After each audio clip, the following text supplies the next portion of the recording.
নমস্কার বন্ধুরা, বাঙালি রান্নায় সকলকে স্বাগত জানাই। আজ আবারও চলে এসেছি নতুন একটি ভিডিও নিয়ে। পুরো ভিডিওটা আপনারা দেখতে থাকুন, আশা করি আপনাদের ভালো লাগবে।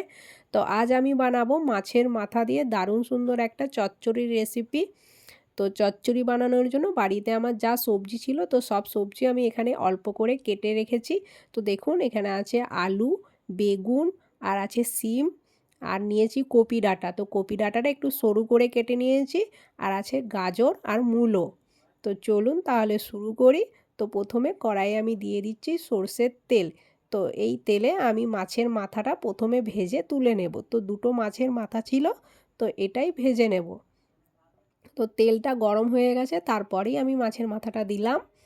আর মাছের মাথায় আমি লবণ হলুদ মাখিয়ে রেখেছিলাম, আর এটা ভালো করে ভেজে নিতে হবে।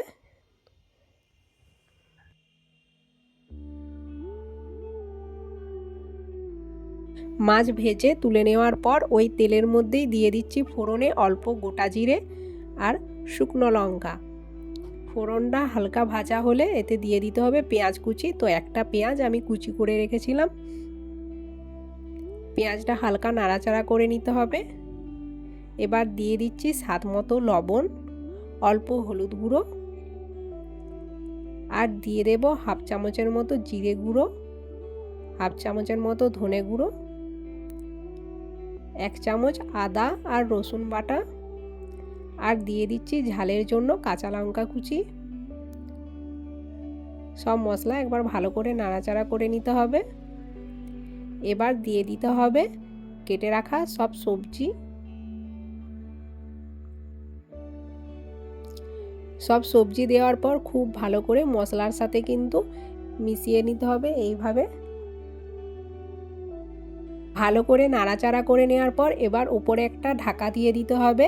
এইভাবে ঢাকা দিয়ে রান্না করলে কিন্তু সব কিছু খুব তাড়াতাড়ি সেদ্ধ হয়ে যাবে, আর রান্নাটাও ভালো হবে। আর মাঝখানে কিন্তু একবার ঢাকা খুলে নাড়াচাড়া করে দিতে হবে, যাতে নিচে কোনো রকমভাবে লেগে না যায়। এইভাবে রান্না করে দেখবেন, খেতে খুবই ভালো লাগবে। তো আমি ভালোভাবে নাড়াচাড়া করে নিয়েছি, আবার একবার ঢেকে দিলাম। 5 মিনিট পর আবারও ঢাকনা খুলে নাড়াচাড়া করে দিতে হবে। এইভাবে ঢাকা দিয়ে রান্না করলে দেখবেন খুব তাড়াতাড়ি সবজিগুলো সেদ্ধ হয়ে যাবে। দেখুন, আমার কিন্তু খুব তাড়াতাড়ি এই সবজিগুলো সেদ্ধ হয়ে গেছে। কপি ডাঁটাগুলো তো দেখে বোঝা যাচ্ছে সেদ্ধ হয়ে গেছে। তো শেষে আমি ভেজে রাখা মাছের মাথাটা এতে মিশিয়ে দিতে হবে। মাছের মাথাটা দিয়ে খুন্তি করে এইভাবে একটু ভেঙে দিতে হবে। এইভাবে ভেঙে দেওয়ার পর ভালো করে সব কিছু একসাথে মিশিয়ে দিতে হবে। এইভাবে মাছের মাথা দিয়ে চচ্চড়ি খেতে কিন্তু খুবই ভালো লাগে। খুব ভালো করে কিছুক্ষণ মাছের মাথাটা চচ্চড়ির সাথে এইভাবে মিশিয়ে দিতে হবে। দেখুন, আমি মিশিয়ে দিয়েছি মাছের মাথাটা, খুব সুন্দর হয়েছে। মাছের মাথা চচ্চড়ির সাথে ভালো করে মিশিয়ে নেওয়ার পর এবার নামিয়ে নিতে হবে। তো আমি একটা প্লেটের মধ্যে নামিয়ে নিয়েছি। দেখুন, খুব সুন্দর হয়েছে। এই রকম মাছের মাথা দিয়ে ভাজা চচ্চড়ি বাড়িতে বানিয়ে একবার দেখবেন, দারুণ লাগবে খেতে।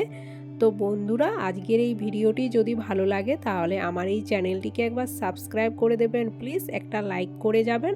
আবারও ফিরে আসবো পরবর্তী কোনো এক নতুন ভিডিওতে। ভালো থাকবেন।